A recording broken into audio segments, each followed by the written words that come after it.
Bonjour et bienvenue à ce journal de la mi-journée à la une de l'actualité de ce mercredi. Sommaire. La province du Nord qui sous un choc profond depuis hier. Le territoire de Walikale est frappé par un glissement de terrain meurtrier dans la nuit du lundi à mardi. 31 morts, dont 19 enfants et plusieurs dégâts matériels. C'est les bilans encore provisoires de ces drames. Les victimes ont été surprises dans leur sommeil. Les images à suivre au début de ce journal. Également, au sommaire de votre Sommaire. 13h30, la route de Totongo au niveau de son entrée à l'abandon total. Le tronçon s'est transformé en véritable chemin de la croix pour les automobilistes. Entre troubés en boue glissante et poussière suffocante, cette entrée est dans un état de dégradation avancée. Pendant ce temps, l'avenue Kulumba, pourtant voisine, fait l'objet d'une réhabilitation. Mesdames et messieurs, encore une fois, bonjour et bienvenue à vous sur le régional, la radio-télévision nationale congolaise. Premier poignée de main hier entre le chef de l'État, Félix-Antoine Tshisekedi Tshilombo, et la nouvelle représentante spéciale intérimaire du secrétaire général de l'ONU en RDC. Ces premiers échanges ont tourné autour du respect de l'engagement renouvelé des Nations Unies pour le retour de la paix en RDC et le respect de la souveraineté nationale. Regardons. Pour sa première rencontre de prise de contact avec le chef de l'État, Félix-Antoine Tshisekedi Tshilombo, la chef intérimaire de la MONUSCO, a tenu à marquer les esprits. À sa sortie d'audience, elle a confié l'importance capitale de ce premier échange, soulignant une volonté mutuelle de collaboration étroite. J'ai affirmé à son Excellence le président Félix-Antoine Tshisekedi Tshilombo l'engagement des Nations Unies à soutenir la RDC dans le plein respect de sa souveraineté, de son unité et de son intégrité territoriale, et dans un esprit de partenariat avec les autorités congolaises. Alors que le Conseil de sécurité a récemment prolongé le mandat de la mission jusqu'au 20 décembre 2026, la nouvelle chef intérimaire de la MONUSCO a réitéré l'engagement ferme des Nations Unies à soutenir la RDC dans la défense de son intégrité territoriale. Le Conseil de sécurité a renouvelé le mandat de la MONUSCO à travers la résolution 2808. Ce mandat nous donne une feuille de route claire avec des priorités centrées sur la protection des civils et l'appui aux efforts de stabilisation en coordination étroite avec le gouvernement et au bénéfice des populations congolaises. J'ai exprimé ma profonde préoccupation face à la dégradation persistante de la situation sécuritaire dans l'Est et à ses conséquences humanitaires, notamment pour les civils. Notre priorité immédiate reste la protection des populations et la réduction de la violence. J'ai encouragé la consolidation d'un cessez-le-feu effectif et vérifiable. La résolution 2808 autorise la MONUSCO à appuyer la mise en œuvre d'un cessez-le-feu permanent en ligne avec la résolution 2773 et nous sommes prêts à jouer pleinement notre rôle d'appui selon les modalités convenues. Au-delà des opérations de terrain, les deux personnalités ont également évoqué la nécessité d'une communication conjointe transparente pour contrer la désinformation se référant à la résolution 2808 qui encourage explicitement une communication concertée entre le gouvernement et la MONUSCO. L'RDC veut peser lourd lors des débats sur la transition énergétique qui se tiennent à Abu Dhabi aux Émirats arabes unis. Ce sommet international qui réunit plus de 3500 décideurs venus de 170 pays du monde vise à transformer les engagements climatiques en actions concrètes. Et c'est la chef du gouvernement de l'RDC, GDT Souminois, qui porte la voix de son pays à ces travaux. Plus de précisions avec Chimène Dondo et Emmanuel Commissaire. La transition écologique mondiale se joue aussi en Afrique et la RDC entend peser de tout son poids. À Abu Dhabi, la première ministre Judith Suminwa Tuluka représente le chef de l'État au sommet mondial Abu Dhabi Sustainability Week, l'un des plus grands rendez-vous internationaux dédiés au développement durable. Plus de 3500 décideurs venus de 170 pays, chefs d'État, investisseurs, industriels et innovateurs sont réunis pour transformer les engagements climatiques en actions concrètes autour des énergies propres, de l'intelligence artificielle et du financement vert. Dans ce forum de haut niveau, Judith Suminwa Tuluka porte la voix d'un pays solution, la RDC, avec ses forêts stratégiques, son immense potentiel hydroélectrique et ses minerais clés comme le cobalt et le cuivre, s'impose comme un acteur incontournable de la transition énergétique mondiale. La première ministre met également à profit ce déplacement pour séduire les investisseurs et renforcer le partenariat dans une dynamique d'ouverture au service des populations. Après Washington et Genève, Abu Dhabi confirme la nouvelle diplomatie économique congolaise. Investir en RDC, c'est investir dans un développement durable, partagé et tourné vers l'avenir. La direction des bases des données des ressources humaines musclées avec des nouveaux matériels des pointes. Le vice-premier ministre en charge de la fonction publique, Jean-Pierre Liao, vient de réceptionner un lot important d'équipements en informatique. Objectif, renforcer les capacités opérationnelles de cette direction chargée de la gestion des ressources humaines. C'est un don de la Banque mondiale, nous précise Nadine Kiloche et Cédric Kenina. Un pas de plus vers la modernisation de l'administration publique en République démocratique du Congo. Le vice-premier ministre, ministre de la fonction publique, Jean-Pierre Liao, a présidé la cérémonie officielle de réception des matériels et consommables informatiques destinés à la direction de gestion de la base de données numériques des ressources humaines de l'État et de recensement DBDR en sigle. Cet important don émane de la Banque mondiale dans le cadre de son projet Encore en vue de renforcer les capacités opérationnelles de la fonction publique dans l'identification et le recensement des agents publics. Merci à la Banque mondiale qui est un partenaire loyal et fidèle parce que nous sommes en train d'assister à un changement d'époque, à un changement de paradigme dans l'histoire de notre administration. À travers les réformes qui sont actuellement en train d'être implémentées suivant la vision de son Excellence Monsieur le Président de la République sous la coordination de Madame la Première ministre, chef du gouvernement. Cette vision voudrait absolument placer l'administration publique au cœur du fonctionnement de l'État. La cérémonie s'est déroulée en présence de la représentante de la Banque mondiale, Madame Roxandra, et de la secrétaire exécutive adjointe du COREF, Boulé Minkoulou. Les équipements que nous remettons ce jour à votre Excellence sont des équipements de pointe. Ils représentent un investissement stratégique, une pierre angulaire qui permettra à la DBDR d'accomplir avec une efficacité accrue sa mission fondamentale. Le responsable de la DBDR a salué ce geste, soulignant que ce nouvel équipement va améliorer et contribuer à la digitalisation des procédures administratives. Nous disons merci à la Banque mondiale qui est le partenaire à travers les projets Encore, qui dans ces protocoles d'accord signés avec le gouvernement de la République tient à soutenir davantage le travail que le ministère, par son Excellence, Monsieur le Vice-Premier ministre Jean-Pierre Liao, est en train d'assurer. Ce partenariat avec la Banque mondiale s'inscrit dans la dynamique de la réforme administrative mise en place par le gouvernement congolais. Retournons momentanément dehors de nos frontières. Un cadre de dialogue entre la société civile, opérateurs du secteur et institutions publiques, les futurs minérales, ces forums qui se tient à Riyad en Arabie Saoudite, a réuni toute la planète pour de nouvelles perspectives. Forum international auquel a pris part le ministre de Mines, Louis Watoum. À Riyad, en Arabie Saoudite, la République démocratique du Congo marque sa présence à l'un des plus grands rendez-vous mondiaux du secteur minier, le Futur Mineral Forum. C'est un forum qui, au cours de ces dernières années, a pris une très grande importance parce que presque tous les dirigeants dans le secteur minier du monde se retrouvent ici, en Arabie Saoudite. Louis Watoum Kabamba, ministre des Mines, prend part aux échanges de haut niveau. Ce que nous faisons ici, c'est un dialogue. C'est un dialogue parce que aujourd'hui, dans la tripartite entre les gouvernements, les opérateurs miniers, la société civile, il est très important que nous parlions le même langage. Il est très important que les dirigeants politiques puissent écouter les autres et de même pour les autres, écouter les dirigeants politiques, mais qu'ensemble également nous partagions nos expériences respectives, que ce soit dans l'artisanat minier, que ce soit dans l'attrait des grands investissements, parce que nous avons tous des gisements à développer.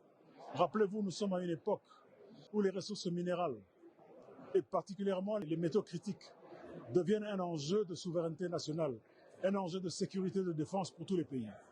Et donc les pays se retrouvent ensemble maintenant pour voir comment ensemble faire des partenariats pour pouvoir développer ces gisements-là et pouvoir produire les métaux dont nous avons tous besoin pour nos technologies de défense, mais également pour développer les infrastructures nécessaires pour nos économies respectives. À travers la voix de son ministre des Mines, la RDC affirme ainsi son rôle de pays solution prêt à contribuer au développement des technologies, des infrastructures et des économies du monde de demain. Le président rwandais devient de plus en plus nerveux et malheureux depuis la signature de l'accord de paix de Washington et de Doha, sentant la fin de ses aventures dans l'est de la RDC. Des mots prononcés par le ministre de la Communication et Médias, Patrick Muyaya, l'a dit lors d'un échange avec les jeunes au cours d'un débat organisé à Wallonie-Bruxelles par l'ASBEL, Dialogue intergénérationnel. Gaëtan Magalano était sur place. C'est un accord qui vient régler les problèmes les plus urgents. En 5 minutes, le ministre de la Communication et Médias a passé en revue les accords de Doha et de Washington dans lesquels le président Félix Tshisekedi et son gouvernement sont pleinement engagés pour le retour définitif de la paix dans l'est de la RDC. La première chose, c'est l'accord de paix qui consacre, parce que nous, dans ces discussions, nous avions de lignes rouges. Aucun centimètre carré de notre territoire ne pourra céder. Ensuite, nous parlons du cadre d'intégration économique régionale. Parce qu'en réalité, lorsqu'on regarde la crise actuelle, la vraie raison, c'est une guerre de prédation, c'est une guerre de pillage. Lorsqu'on règle le problème de sécurité de manière durable, on peut aller vers l'économie. Et si vous observez bien, depuis qu'on a commencé à faire de progrès dans les processus de Washington, le président rwandais est particulièrement nerveux. Parce qu'en réalité, c'est les débuts de la fin de ces aventures dans l'est de la RDC, dans un contexte où si nous voulons amener les investissements américains ne peuvent pas venir dans un terrain où prospèrent les groupes armés. Donc on doit passer par la transparence et c'est à travers la violence, les groupes armés, les massacres, que les présidents rwandais profitent du processus de pillage de nos ressources. Et donc, s'il y a bien quelqu'un qui est malheureux après la signature de ces accords, c'est lui. S'inscrivant dans une démarche de redevabilité, le porte-parole du gouvernement a exhorté la jeunesse à s'impliquer activement aux côtés des institutions avant d'inviter le jeune à faire de l'engagement citoyen un levier de paix durable. Patrick Muyaya a également dénoncé le rôle du Rwanda dans le soutien aux groupes armés et en conclusion, il a appelé à une mobilisation collective et durable. Aujourd'hui, ceux qui pensent que cette guerre est une guerre entre guillemets du régime, ils se trompent. Si vous ne vous levez pas aujourd'hui, demain, vous risquez d'hériter des problèmes qui seront plus graves. C'est pour ça qu'il est important que nous tous, quelles que soient nos couleurs politiques, qu'on se mobilise autour du président aujourd'hui parce que c'est lui qui incarne la République démocratique du Congo pour que nous puissions en finir. Ici est de noter que ce panel a conduit la participation du vice-premier ministre de l'économie nationale, Daniel Mukoko Samba, du président du Conseil national de la jeunesse et tant d'autres invités de marque. Je le dis au sommaire, la province du Nord Kivu sous un choc profond. Depuis hier, le territoire de Walikale est frappé par un glissement de terrain meurtrier dans la nuit du lundi à mardi. 31 morts, dont 19 enfants et plusieurs dégâts matériels. C'est le bilan encore provisoire de ces drames. Les victimes ont été surprises dans leur sommeil. Les images avec Edith Chala. Sous ces terres gisent des corps sans vie. Dans la nuit du 12 au 13 janvier, à Buruti, village de Banaoulengo, groupement de Louberike, en territoire de Walikale, dans la province du Nord Kivu, la population est sous le choc. C'est un glissement de terrain qui a surpris des habitants de ces villages, ensevelissant au passage des personnes dans leur sommeil. Des sources locales indiquent que d'autres personnes sont à ce stade portées disparues, tandis que de nombreuses habitations ont été détruites. Les fouilles se poursuivent, mais avec des moyens rudimentaires de recherche, il est évident que certains corps ne seront jamais retrouvés. 13 corps ont déjà été sortis des décombres et 4 blessés ont été identifiés. À la suite de ce drame survenu la nuit dernière, le chef de secteur Wanyanga a adressé mardi matin un message de condoléances aux habitants de la zone sinistrée. Dans son message, Le docteur Akilima Libamouicho exprime ses condoléances aux familles éprouvées ainsi que sa profonde compassion à l'ensemble de la population de Borouti, durement éprouvée par cette catastrophe naturelle. La route Petro-Congo, au niveau de son entrée à l'abandon total, les tronçons s'est transformé en véritable chemin de la croix pour les automobilistes entre trous béants, boue glissante et poussière suffocante. Cette entrée est dans un état de dégradation avancé. Pendant ces temps, l'avenue Kulumba, pourtant voisine, fait l'objet d'une réhabilitation. Les constats ont été faits par Sylvie Makumbani et Fiston Mounouma. L'entrée Petro-Congo dans la commune de Massina ressemble aujourd'hui à un parcours d'obstacles. Trous béants, poussière ou boue, selon la saison, ces tronçons, pourtant stratégiques, est devenu un calvaire pour les usagers. Nous demandons justement aux autorités de bien surveiller les gens qu'ils envoient ici pour bien travailler. Parce qu'ils peuvent envoyer les gens de bien travailler ici, mais en arrivant ici, la route n'est pas encore finie. J'aimerais que les autorités puissent réagir afin que notre route soit en bonne. Il y a beaucoup de nouveaux qui on a parlé, mais jusqu'à présent, il n'y a rien. On a besoin que l'on puisse arranger la route pour que la route soit bien et puis la circulation commence bien. Malgré plusieurs descentes médiatiques, rien ne bouge. Les promesses s'enchaînent, mais les résultats tardent. Pourtant, juste à quelques mètres de là, un signe d'espoir. L'avenue Kulumba, axe de désengorgement vers l'aéroport d'Indjili, est en pleine réhabilitation. Mais pour les habitants, l'attente a assez duré. Ils lancent un appel pressant aux autorités. Au regard de ces deux tableaux, la réhabilitation de la route Petro-Congo n'est plus une simple option, mais une urgence pour la mobilité et le développement local. La ville de Lubumbashi, dans le Haut-Katanga, accueille depuis hier la 14e session de la commission mixte défense et sécurité entre la RDC et la Zambie. Au terme de ces travaux de 3 jours, des recommandations seront adoptées pour renforcer la coopération bilatérale dans ces deux domaines. Bobo Ananmokonti nous en parlait. Cette grande réunion réunit les experts en gestion des frontières pour tabler sur les grandes questions liées à la gestion commune des frontières entre la République démocratique du Congo et la Zambie. Parmi les temps forts de cette 14e session de la commission mixte défense et sécurité prévue du 13 au 16 janvier figure la mise en place de 3 sous-commissions mixtes pour examiner les grandes thématiques liées à la coopération sécuritaire et de défense entre la RDC et la Zambie. Il serait très important pour les délégués de saisir cette occasion pour implémenter les stratégies qui peuvent aider à épiquer les informations. La délégation congolaise était conduite par le général Jean-Bailonga Dietekou. Ses représentants du vice-premier ministre, ministre de l'Intérieur et de la Sécurité Jekmen Chabani, a au cours de son allocution rappelé l'importance de cette rencontre pour la République démocratique du Congo, confrontée à une série de conflits dans sa partie orientale. La Zambie et la République démocratique du Congo sont des pays frères qui partagent des intérêts et des valeurs communs. Et par conséquent, il est de notre devoir de pouvoir travailler étroitement et sans complaisance afin de pouvoir apporter des solutions aux maux qui nous rendent. Au terme des travaux des experts, une réunion ministérielle est prévue pour le 15 janvier prochain. Les deux ministres, celui de la défense zambienne et celui de l'intérieur de la RDC, vont apposer leur signature au bas d'un communiqué marquant ainsi l'enterrement des recommandations issues de ces assises.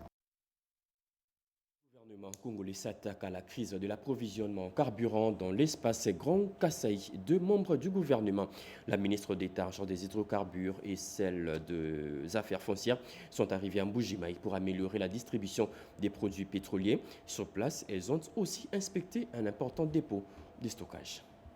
La ministre d'État, ministre des Hydrocarbures, Akasia Bandoubou Lambongo, et sa collègue Onej Nsele, ministre des Affaires foncières, sont arrivés le mardi 13 janvier 2026 à Mbujimaï, chef-lieu de la province du Kasaï oriental. Au cadre du parti présidentiel, Akasia Bandoubou s'est adressé aux combattants de l'UDPS et au peuple kassaïen avant de déclarer que sous le leadership du président de la République, Félix Antoine Tshisekedi Tshilombo, le gouvernement de la RDC fait tout pour résoudre le problème d'approvisionnement des produits pétroliers dans l'espace Grand Kasaï. La vision du président Félix-Antoine Tshisekedi Tshilombo, qui veut que les carburants puissent arriver ici à Mbuji-Mayi sans problème. Cette histoire de carburant cher ici, nous ne voulons plus. Voilà pourquoi nous voulons faire des affaires ici à Mbuji-Mayi avec les entreprises qui m'ont accompagné, mettre en place des centres de stockage, des unités de production des gaz, mettre en place des stations-service ici à Mbuji-Mayi pour que les peuples de Mbuji-Mayi, mes frères et sœurs, ne puissent plus souffrir de la pénurie de carburant. Juste après, les deux membres du gouvernement souminois ont pris la direction des Mweneditu dans la province de Lomami où elles ont visité un dépôt de CEP Congo qui a une capacité de stockage de plus de 1600 mètres cubes. Ce dépôt est approvisionné à partir de Lubumbashi par la voie ferrée. Une visite saluée par le président du conseil d'administration de CEP Congo et remercie aussi les deux ministres pour avoir laissé leur bureau et descendre jusqu'à Mweneditu. C'est au milieu de la nuit que la ministre d'État, ministre des hydrocarbures Akasia Bantuboula Mbongo et la ministre des Affaires foncières Onej Nsele ont regagné Mbuji-Mayi pour poursuivre leur mission toujours dans l'espace Grand Kasaï. Les étudiants du centre universitaire de Kassaji dans la province du Lualaba en colère. Ils étaient dans la rue pour une manifestation. Ces étudiants dénoncent la fermeture de leur établissement par le recteur de l'université de Kolosi. Le problème vient d'être soumis à la gouverneure du Lualaba, Fifi Masuka. Regardons. La fermeture du centre universitaire de Kassaji, deuxième ville de la province du Lualaba, a plongé la communauté estudiantine dans l'incertitude. Les étudiants désespérés ont décidé de faire entendre leur voix. Face à cette situation, la gouverneure Marie-Thérèse Masuka Saini a décidé d'agir. Ce mardi 13 janvier, elle a reçu une délégation des anciens étudiants de cet alma mater venus plaider pour la réouverture de leur institution. La gouverneure a écouté attentivement les préoccupations des étudiants et a promis d'intervenir en toute urgence. Selon le chef de la délégation, cette audience a été un véritable succès. Il a salué le sens d'écoute et l'attachement profond de la gouverneure à la formation et à la promotion de la jeunesse, tout en appelant les étudiants au calme, à la retenue et à la patience en attendant l'aboutissement des démarches annoncées. Nous sommes venus rencontrer l'autorité provinciale en rapport avec la mesure qui a été prise par monsieur le recteur de l'université de Kolwezi de la fermeture du centre universitaire de Kassaji. Alors nous, en tant que cadres et anciens de cette université, nous n'avons pas bien accueilli cette mesure. C'est comme ça que nous nous sommes dit que nous puissions rencontrer l'autorité. L'autorité a accueilli la délégation avec beaucoup de satisfaction et avec beaucoup d'intérêt parce qu'à Kassaji, il y a ces enfants, il y a ces jeunes qui étudient et il a besoin d'avoir une jeunesse formée, une jeunesse éduquée et une jeunesse instruite. Et donc, elle ne voudra que le bien de cette jeunesse. Nous lançons un message fort à toute la population qui va nous suivre et à toute la jeunesse de garder le calme, de soutenir les efforts de Madame le gouverneur. La gouverneure Marie-Thérèse Masuka Saini a compris l'enjeu et se dit déterminée à agir pour le bien-être de la jeunesse de la province du Lualaba. Le centre universitaire de Kassaji est depuis plusieurs années un outil stratégique de formation des cadres, non seulement pour le territoire des Dilolo, mais aussi pour plusieurs autres coins du pays. Sa réouverture vaut son pesant d'or car elle représente un investissement durable dans l'avenir de la jeunesse et un levier essentiel pour le développement socio-économique de la province du Lualaba. Le bâtiment moderne vient de sortir de terre dans la province du Kasaï oriental. Le bâtiment va abriter les bureaux de la direction provinciale de la DGI, suivant son inauguration. Inauguration ce mardi 13 janvier 2026 du nouveau bâtiment du Centre des impôts synthétiques de Miabi. La cérémonie a été présidée par l'administrateur du territoire Boniface Beya en présence des différentes autorités politico-administratives et des chefs coutumiers de Miabi. À cette occasion, le directeur provincial de la DGI Kasaï oriental Jean-René Nkoyi-Moussi a remercié les autorités nationales pour leur engagement de faire partir le CIS de la DGI Kasaï oriental des locataires aux propriétaires des bâtiments en construisant des immeubles de type moderne et bien équipés en meubles et matériels pour la bonne marche du service. Il l'a dit avant d'adresser sa profonde gratitude au directeur général Barnabé Mwakadi Mwamba, le bâtisseur. Notre profonde gratitude s'adresse particulièrement à Monsieur le directeur général des impôts pour sa vision stratégique et surtout son soutien indéfectible à l'endroit de notre direction qui a encore des défis à relever dans les domaines immobiliers en ce qui concerne les CIS Lodja, Ngandajika, Luilu et Lusambo, et pour lesquels nous comptons sur sa bienveillante sollicitude pour leur programmation. Dans son adresse, l'administrateur du territoire de Miabi a rendu un hommage mérité au président de la République pour sa vision de doter les entités territoriales de beaux bâtiments pour permettre aux agents et cadres de travailler dans de bonnes conditions. La population de Miabi de bien le protéger. Puis est venu le moment de la coupure du ruban symbolique et la visite des locaux. Les professeurs des universités en deuil, ils pleurent un de leurs, Mathieu Abata Diabar, assassiné à son domicile à Lemba par les civiques. Un culte d'action de grâce en sa mémoire a été organisé hier par la Poukine. Bobo Anan Mokonti. Une cantique teintée d'émotion, de la douleur d'une rupture brutale, cette célébration revêt un caractère particulier, celle de saluer la mémoire du professeur Mathieu Abata, cet éminent enseignant de l'université de Kinshasa, assassiné la semaine dernière dans son domicile. Une scène qui a profondément ému la grande communauté universitaire. Le vice-premier ministre et le ministre de l'Intérieur, la ministre de l'ESU, qui n'ont pas fermé leurs yeux depuis que cet événement nous a frappés, ils ont été au four et au moulin. Le vice-premier ministre et le ministre de l'Intérieur était à Kassangoulou. Il a tenu à venir compatir avec la communauté universitaire. Le vice-premier ministre, ministre de l'Intérieur et Sécurité, Jekmen Tchabani, qui a tenu à honorer sa présence et rassurer de son implication pour une réponse urgente face à la recrudescence de l'insécurité sur les sites universitaires. Nous nous sommes retrouvés hier dimanche pour un échange avec la Poukine en présence de monsieur le recteur. Au niveau du ministère, nous en sommes sortis avec une orientation particulière pour le milieu universitaire.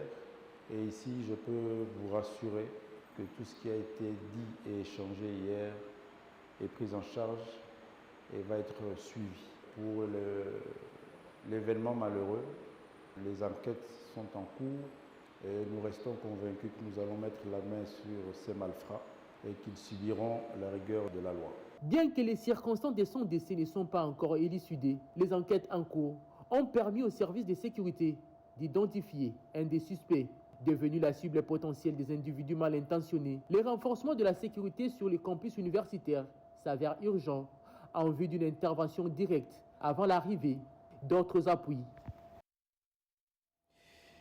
Les larmes coulent aussi à l'RTNC qui vient de perdre 2 de ses directeurs dans moins d'une semaine. Tout d'abord, le directeur Médarlier Vembouyal Mangal, décédé le mercredi dernier à Kanango Kassé Central où il était en mission académique. La dépouille mortelle est arrivée aujourd'hui à l'aéroport international de Ndjili. Plusieurs agents et cadres de la radio-télévision nationale congolaise étaient nombreux sur place pour accompagner les corps de l'illustre disparu de l'aéroport jusqu'à la morgue du cinquantenaire. Suivons ces instants d'émotion à travers cette vidéo non commence. eyebi bakonzi te eyebi sema oliwa ekotatola makita suka ya bomoi na motwe. Après le directeur Mbouyal, ce matin, nous avons aussi appris la disparition du directeur Pépito Ngoudier. Le célèbre présentateur de l'émission Libala Boussembo est décédé aujourd'hui à 10h, suivant l'une de ses prestations.